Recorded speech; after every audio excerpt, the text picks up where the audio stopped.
The International is over and you're still without some decent gear? It's time to check out DotaBoom.gg. There the International is still on, and with it comes a $300 skin giveaway exclusively for the viewers of the Game Leap channel. So your chances to win are higher than ever. To participate, just click the link in the description, register on the site using any convenient method, make a minimum deposit, and that's it, you entered a $300 skin giveaway.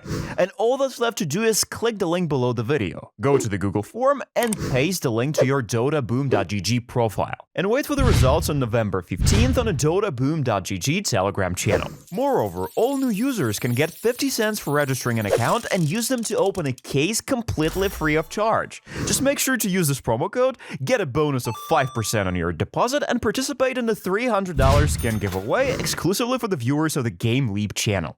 And the first 100 new users will also get 50 cents for registering. So click the link in the description right now, activate the promo code, claim your bonuses, and enter the giveaway. Good luck. Hey, what is up, guys? It's your boy Blinky Speed here. I got my headset on for no reason. Today we're going to be talking about the top 5 mids of the patch. Got a couple of honorable mentions as well. I'm not going to lie to you guys, I was making this list, and to keep it straight, I don't think mid is the most overpowered role. I felt that way for a while. I don't know exactly why mids have been nerfed over and over again. My best guess is when a mid hero is broken, they overpower the game. I'm not exactly sold on this idea, but it is something that I've heard, and it's something that I've seen at least a little. It's that, like, when you play a pub, if a mid snowballs his lane, if they win their lane, and the hero is, like, hyper broken, they kind of just run over the game. Because often they'll control the tempo, and if they also scale, it's, like, too much. And so I do understand why heroes, like, for instance, if an Ember is overtuned, it's like the most AIDS stuff in Dota. Because, for instance, if Anti-Mage is overtuned, usually the hero still has kind of like a bad lane, a bad early game, or if something like Terrorblade is like overtuned, I mean, it can be annoying, but at the same time, it's like hard to play. And again, will have flaws such as like dies to magic damage. But I do feel like when heroes like Ember are overpowered, Storm are overpowered, they can be very, very oppressive. Perhaps that's the reason, just a guess. Either way, let's get into the honorable mentions. So starting off, we have Brood. This hero is absurdly high win rate. Yes, I do think it's partially because of Smurfs. It's just one of those heroes where if you get good at it, you can run over matches. And that's something I just want to advocate. If you're looking for a hero to spam, it's one of the best 1v9 heroes in the game. That's the reality of Brood. It's the case for safe lane Brood, off lane Brood, mid Brood. But I think mid Brood in particular is actually extremely underrated. The reason why? This hero just needs levels, and it's extremely good with levels. All of its abilities you want maxed out as soon as possible. This hero's weakest point of the game is its first 5 levels, so if you hit 6 early on mid, which you will, you can, even if you have a tough time, have had a tough time, just head into the jungle, and then you scale insanely well. By the way, you gank great too. This hero's movement speed is just obscenely high, and so I've seen a bunch of mid Broods just rotate to side lanes, mid at 7, mid at 8 with a bunch of spiders, get a kill, and take the tower. You'll see games very quickly with mid Brood where there is just no tier 1s at minute 10. And that can be a common occurrence when this hero gets off to a good start mid. So yeah, if you want to spam a hero, definitely Brood. Next hero, honorable mention, is Puck. Kind of on the same note as Brood. If you're looking for a hero to spam, I would say Brood is overall more reliable than Puck in pubs. However, Puck is a very broken hero when picked in the right games. That's why I want to put him in honorable mentions. If he has some tough matchups, I would say, unless you're a specialist, it's going to be tough. This hero also is mechanically extremely difficult. However, I love Puck when he has good matchups because this hero scales obscenely well. If it's a good Puck game, honestly, there are games where you feel like you can't do anything. When this hero hits 3, 4, 5 items, especially when it gets to its eventual Ags Refresher level 25, even without 25, just Ags Parasma level, Refresher timing, it can literally solo win fights. And so Puck is one of those heroes that can dominate the tempo when he has a good matchup in mid, and especially in the other roles like Sups. If they can't control him, this hero can just straight up run over games. So definitely late pick Puck is something to have in your arsenal if you want to be a top mid player. Next up is Quap. I think Quap, honestly, is another very high ceiling hero. So a lot of my honorable mentions are heroes that maybe I'm biased towards, but I didn't want to just put in the list because I do believe Quap, the worse you are, the harder it is. This hero can be very fragile early on. You got to know how to use Blink properly. You got to know when to buy which items. You have to sustain mana very, very well. Farming with this hero is very clunky. You have to know, how to do that, when to do it. So I think Quap is very hard. If you can get the hang of it, very dominant hero, can win a lot of melee matchups very, very hard, can rotate very quick, scales incredibly well. So yeah, I'm a big fan of Quap. I think this hero is extremely well-rounded, honestly, but just difficult to play. Next up is OD. Now, I was tempted to put this hero at number 5 or number 4 because of win rate, but I'm going to keep it really with you guys. That would be the main reason I'm putting it there. I think the main reason OD has very good win rate, and this hero is a 52% win rate hero on Dota Bruff, so across all brackets. The only reason I think that's the case is the hero just scales well. Truly, it's sort of a lane dominator, but not what it used to be at all. The hero farms like reasonably slow until it has like a lot of levels. It can't gank much at all. Its ulti is okay at it, obviously. Like, every hero in Dota can gank, it just doesn't do it very well. And so, this hero is super slow-paced. And in high MMR, I'm pretty sure if you pick OD mid, you're going to get reported because your team is probably going to get ganked 15 times before you can do anything. Obviously, there's exceptions to that. I do think if OD can smash his lane, that solves his problems. The game will be totally chill.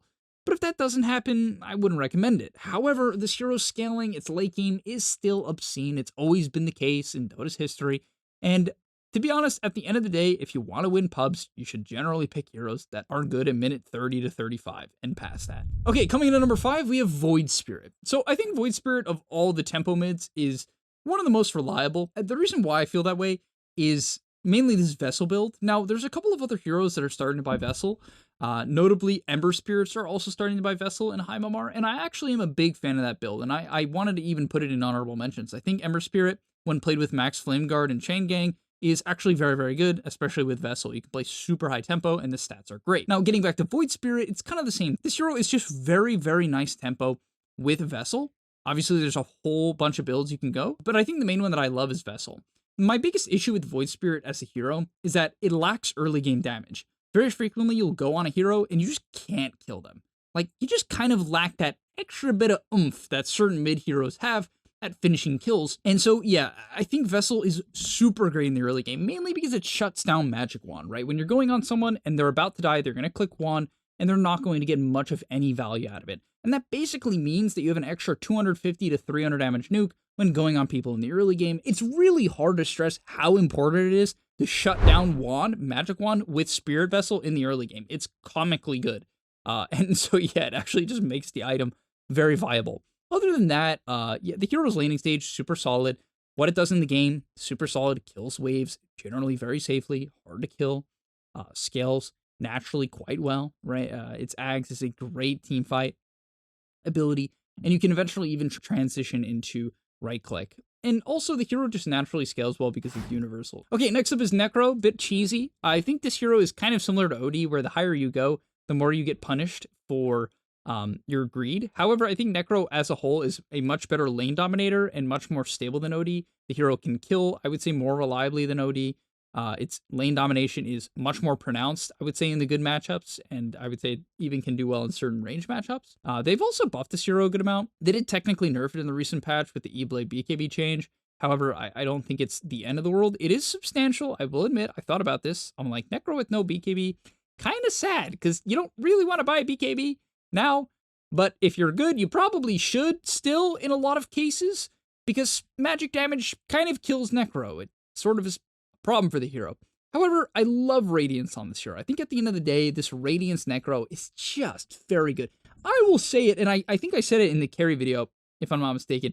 This hero is just underrated as a carry, underrated as a core. It does a lot of damage. It scales very, very well. The big problem is it's kind of like easy to gank to well-coordinated ganks kind of kill the hero. I would say Vessel is a bit more prevalent in high MMR. And so, like, these are kind of the flaws as you go up the ranks and you want to pick Necro. But honestly, I have a feeling, you guys can tell me if I'm wrong or not in the comments, I have a feeling Vessel isn't that popular in average brackets. I just can't imagine it is, especially not on mid heroes. And that's a big issue for Necro. But yeah, getting back to my point, this hero kind of just scales well. I think the Radiance build is excellent. You go Radiance, you go Shard, you go Blink. After that, you can buy a whole variety of items. It used to generally be somewhat of an early BKB hero, but you can buy like Sanjin Kaya, Sanjin Yasha, into Ag's Heart, or you can buy even just like Blink Shivas and just be this absolute frontline menace. You can even buy things like Glimmer Cape. You know how people used to do that? I actually think it's still reasonably viable on certain heroes that like really need the magic resist. like Necro. So yeah, in terms of like the cheesy scaling mids, I would say across brackets, Necro is actually one of my favorites, and I do believe even in high MMR, it's probably a little bit underrated. The problem is you do kind of need to farm a lot, especially if you want to buy Radiance. You can play mid Necro as tempo as well, which I think is fully viable too. What is the item build? Yeah, it's Vessel. Generally, if you want to play tempo, this is one of the best items if you're not a Blink hero. And so yeah, you can buy a Vessel, run around, get them low with the Vessel, and then click your ult. It's definitely viable too. You just buy your shard afterwards so you can one-shot waves, and you scale by being a frontline tank with Blink, Shiva's, Pipe, Eternal Shroud, kind of whatever you're feeling in the game to frontline and get in the way. Okay, coming to number 3 is Earthshaker. Now, I was starting to become more and more of a hater of this hero, but I will say, I think at the end of the day, scaling is the name of the game. I don't even necessarily think this idea is something that is just strict to pubs. If you've been watching a lot of the pro scene, a lot of teams heavy prioritize teamfight, scaling, winning carry matchups. Like, obviously there's teams that are playing tempo. For instance, Falcons, they do like things like gyrocopter heroes like Gyrocopter. But at the end of the day, they're often running Gyro with a Sand King and a Bristleback. You know, they want to be able to push waves. They want to have a comfortable comp that can play into minute 30 and 35. That's what it seems like to me. And so yeah, Dota games tend to go long. Also, video games are literally designed to be balanced. They want the game to be close. Game designers generally do that because human beings like close games. So you want to scale. Who scales? Earthshaker. Even after his nerfs of the recent patch, it just didn't really hurt the hero that much. Yes, they nerfed Refresher Orb. They nerfed his facet. Now with Refresher Orb, each time you use it, the cooldown goes up, right? But it's by 10 seconds. It hurts, right? It can go all the way from 180 to 210. It hurts. It's not the end of the world. Yeah, the facet change, it hurts, but it's not the end of the world. The hero still at level 20 is disgusting. With its facet, it gets 60 more AoE on its spells, and with Refresher and the Echo talent at level 20, you can literally insta-kill a lobby. If you get a remotely decent Echo to double Echo, the team fight ends. This is one of the most satisfying mids of the patch, but again, it is very greedy. It is greedy. You generally, in your games, want to take a quad or 5 stack of Ancients in the large camp to enable this hero. Yes, I understand in your pubs, you might not get it, but if you can ask for it, it's great. It's really, really OP if you can Echo a stack with a low-level sup. Super broken. So that is super, super nice. And a concept a lot more people need to get behind. Guys, if you're playing Pause 4 and your mid or offlaner is like Shaker or Sand King, make huge stacks. Even if you lose the early game a little bit and then you take these stacks, you'll probably be winning the game. Even after the stack nerfs. Yes, they did just nerf stacking as well, which technically hurt Shaker and Sand King, both of them. But yeah, I'll actually take that time to transition into number 2, which is Sand King. Yeah, I think Sand King mid, I made a video on it recently. This hero actually is a little difficult to optimize, and to me, that's why it's so scary. I think if you're a good Sand King, this hero is just disgusting. Reason being, this hero does an insane amount of damage. The biggest thing, again, why I'm putting him number 2, is because of his scaling. The hero's early game can be a little sus. Its laning stage is not the best, its roaming potential, not the best, but its ability to dominate the game on its item timings is far above and beyond the majority of the cast. If you have a decent game on Sand King, if you can stabilize your lane, hopefully take stacks. It's okay if you can't, hopefully take stacks. If you can stabilize the game, you're going to find good epis and you will carry later in the game because people have really bad positioning. All you have to do on Sand King, here's the formula. Lose lane, farm jungle, take waves when they come under your tower, buy blink, wait for the enemy to walk up to a tower, and then epi them. Respond to a dive and epi them.